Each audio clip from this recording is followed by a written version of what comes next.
Hello guys, how are we doing and welcome back to the channel. With the start of Season 1 Reloaded and the ban of the Krig, the Model L, the XM4 and the Sorg, I have a class set up for every single gun that's currently in ranked play to hopefully give you guys some variety, help you try some new guns out and overall give you the best class setup so you can succeed and hopefully rank up quicker using these classes.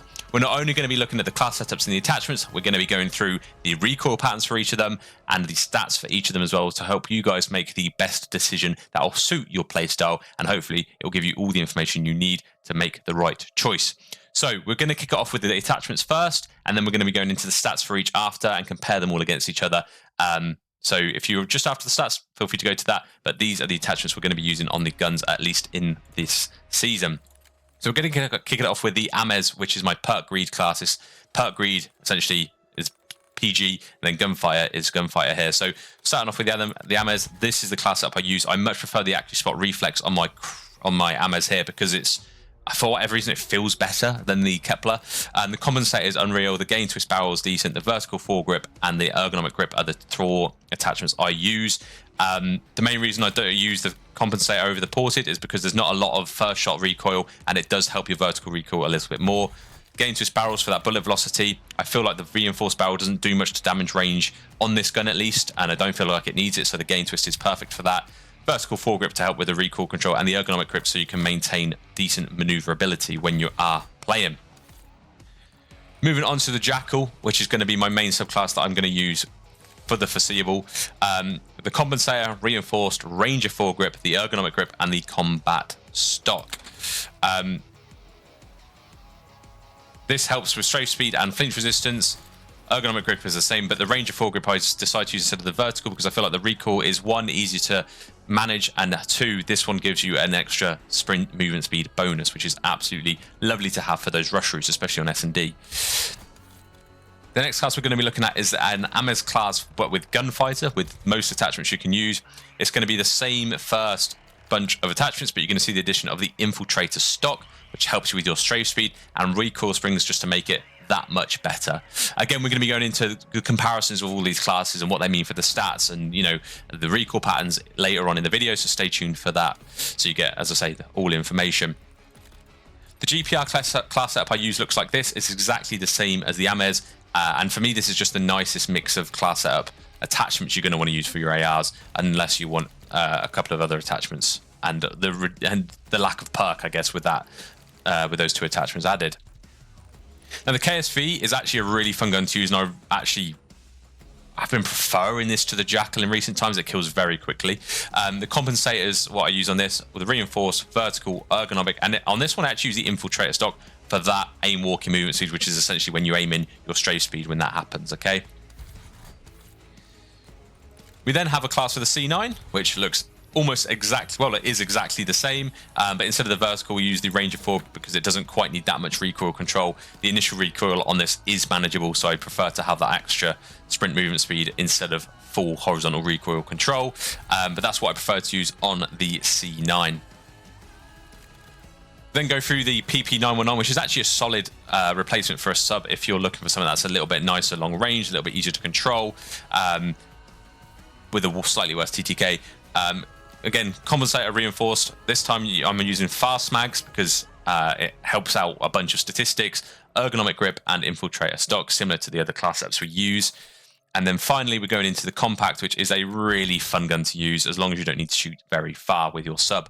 Again, compensator, reinforced, vertical because the recoil on this is mental, the ergonomic grip, and then instead of a stock, I do also use recoil attachments, recoil springs, sorry, in the fire mod, again, because the recoil on it is manic. So that's the class setups themselves. I know I've sped through them, but you can retrace your steps and pause it if you would like. But now we're going to be looking at specifically the stats for each of these. So we're going to start off with the ARs here. You can clearly see here what I've done. You've got the effective damage range, the effective damage drop off. So that's sort of your highest range, your highest damage range, and then pretty much your next highest damage range. You've then got bullet velocity and fire rate, headshot damage, normal damage, bullets time to kill, bullets to kill, time to kill with a headshot, time to kill with the without headshots, ADS speed, sprint to fire speed, slide to fire speed, aim walking speed, and mobility score. And then you've got the recoil pattern below. The things you want to focus on though are the ranges, the TTKs, and the mobility score. The mobility score is something I've it's an algorithm I've put in that hopefully shows the best mobility gun. So you can see here clearly the AMES, both versions of the AMES are better than the GPR for damage range, bullet velocity, and fire rate. It also has a faster TTK marginally, but it does make a difference, especially at those gunfights and especially at those long-range gunfights. But we can see the only bonus you would want to have with the GPR is the fact that it has a lot more versatility with mobility. It's got faster ADS, sprint to fire, and slide to fire speeds, although a slightly worse aim walking speed than you get with the AMES Gunfighter. So when you're comparing the two AMES loadouts here, you can clearly see they're pretty much identical, apart from the aim walking speed. You get a little bit more added strafe speed because of that extra attachment you've got. You can also see, looking at the recoil patterns here, that there's less of an immediate jump after you start firing with the Gunfighter AMES, and as a result, it's a lot easier to kill people with, especially if they're on headies, if they're on a weird little head glitch. Having the Gunfighter and the attachments I've used is much better than having just 5 attachments. And personally, the 8 attachments or 7 attachment AMES is the one I prefer to use. Now the GPR, as you can see, has a lot more vertical recoil, but its horizontal recoil is nicely packed in, which means it's a lot easier to control. All you really need to do is pull down with the stick. As far as recoil control is on the AMES compared to that, it's a little bit less tight from a vertical perspective, but when you look at its horizontal perspective, it literally changes directions drastically, which means that once that change of direction happens, it's really hard to change your recoil. So what you really want to do is shoot the first 10 bullets, stop shooting, and restart shooting to make sure you're getting the most out of those guns. But for me, clear winner here is the AMES Gunfighter. For me, I prefer that as long as you don't mind losing one of your first perks. We're then going to be looking at the subs here. So the green deter is the best in class. The yellow is second best in class. Okay. So again, damage range wise, the PP919 is the best, followed closely by the Jackal and the KSV. The bullet velocity on the C9 is outstanding compared to the others, again followed closely by the P919. And that gives you an idea of if you want, an SMG that has damage range and is decent at longer ranges, the PP919 is the one to have because of its range and velocity. The fastest fire rate on this SMG is the Kompakt, which is an absolute, it's insane, followed by the KSV. And then when you go down to TTK, by far the fastest TTK is the Kompakt. Followed by the KSV. Okay, so it's 220 milliseconds. KSV is 225, and the next one after that is the C9 with 246. So the Kompakt and the KSV have clearly got higher, faster time to kills. So arguably, those are the two you'd want to use if that's all that mattered.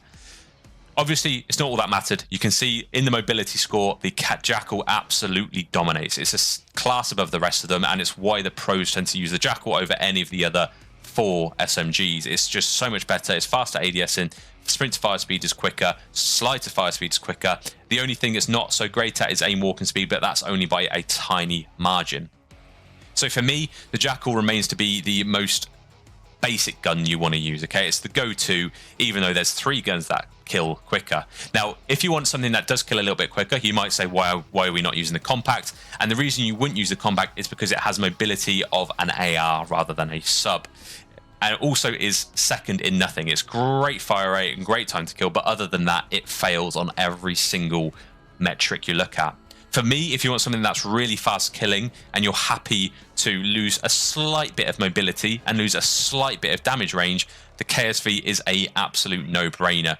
The only problem with this setup is that it's got a slightly slower ADS speed than the Jackal and sprint to fire speed than the Jackal, so you've got to be a little bit more ready for your gunfights.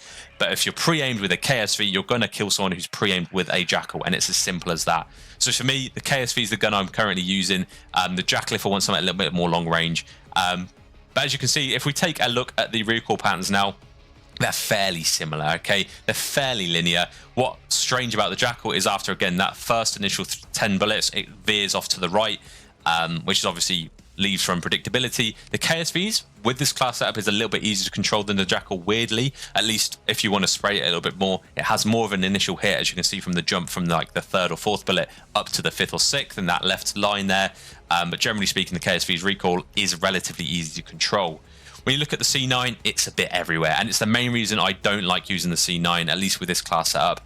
And you'd probably say, why don't you use more recoil benefit in class setups or attachments? And the reason for that is it simply wouldn't stack up against the rest statistically if we did that. Yes, it would have better recoil, but at what cost?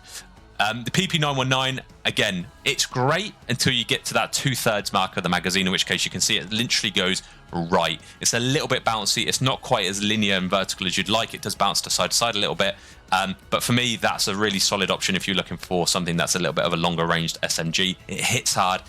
The recoil's not so bad. And it's got a decent damage range. Then the Kompakt is just bizarre. It's got a very big jump between the 3rd or 4th bullet and the 5th and 6th. As you can see, there's quite a bit of gap there at the very bottom, which makes it hard to use. You're not ripping anyone off a heady with this. It's mainly for one-on-one gunfights, and that's, again, another reason why I wouldn't use the Kompakt. So for me, the Jackal or the KSV are clearly the ones you're going to want to use. Jackal if you want something that's a little bit more mobile, and the KSV if you want something that kills quicker. So I hope you enjoyed the video. Hope you found that information useful, and I will see you in the next one. Ciao for now.